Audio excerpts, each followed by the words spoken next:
সরকারের মধ্যে কিছুটা নার্ভাসনেসও আমরা খেয়াল করছি। আমরা যারা অভ্যুত্থানের অংশীদার, যানবাজি করে গত ১.৫ দশকের বেশি কাল ধরে যারা রাজপথে ছিলাম, সবার আমাদের অঙ্গীকার আমরা শহীদদের যে গণ আকাঙ্ক্ষা, অধিকার এবং মুক্তির যে আকাঙ্ক্ষা, সাম্যভিত্তিক গণতান্ত্রিক বৈষম্যহীন সমাজ, রাষ্ট্র, সরকার এবং একটা গণতান্ত্রিক সংবিধান প্রতিষ্ঠার যে লড়াই, তাদের রক্তের প্রতি আমাদের অঙ্গীকার হচ্ছে লড়াইকে শেষ পর্যন্ত আমরা এগিয়ে নেব। বাংলাদেশকে পুরনো জমানার যে রাজনীতি, দুর্বৃত্ত, মাফিয়া, সন্ত্রাসী যে রাজনীতি, সেই রাজনীতির পক্ষে কোনোভাবেই যাতে বাংলাদেশ না যায়, রাজপথে কোটি কোটি মানুষকে অতন্ত্র প্রহরার মতন থেকে অভ্যুত্থানের সাফল্যকে রক্ষা করতে হবে, আমাদের অধিকারকে অর্জন করতে হবে।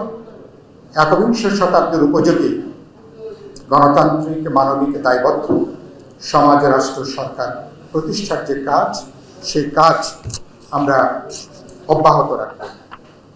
আমি কিন্তু সরকারকে দেখছি আমরা এই কাজে অন্তর্বর্তী সরকারের প্রতি আমাদের সমর্থন আমরা অব্যাহত আছে।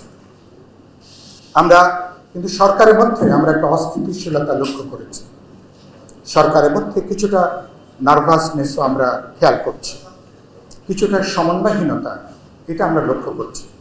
কারো কারো অতি কথন, অতি বাচন, এটা আমরা লক্ষ্য করেছি। আগে অতি কথনের বলার পরে কেউ কেউ এখন আবার দেখি পুরোপুরি চুপ হয়ে গেছেন। এগুলো কিসের লক্ষণ সেটা খুব ভালো করে জানি না আমরা, কিন্তু আমরা সরকারকে পরিষ্কার করে বলেছি আপনাদের ম্যান্ডেট হচ্ছে 16 বছর ধরে যে ঘরটা আবর্জনা জমেছে, ঘরটাকে কিছুটা বাসযোগ্য করবেন, কিছুটা আবর্জনাকে পরিষ্কার করবেন। ছাত্র, তরুণ, জনতা, বিরোধী দল, জনগণের সকল অংশ, শিক্ষক, অভিভাবক সবাইকে আস্থার মধ্যে নেবেন। এরা কেউ আপনাদের প্রতিপক্ষ না, কিন্তু কোনো কোনো উপদেষ্টার বক্তব্যের মধ্য দিয়ে আমরা কিছু দম্ভ, অহমিকা, এটা আমরা লক্ষ্য করেছি। তাদেরকে অনুরোধ করব বিনয়ী হবার জন্য, তাদেরকে অনুরোধ করব তারা আরও বেশি সংবেদনশীল হবেন, আরও বেশি সতর্ক হবেন এবং আরও বেশি দায়িত্বশীল ভূমিকা তারা সেখানে পালন করবেন।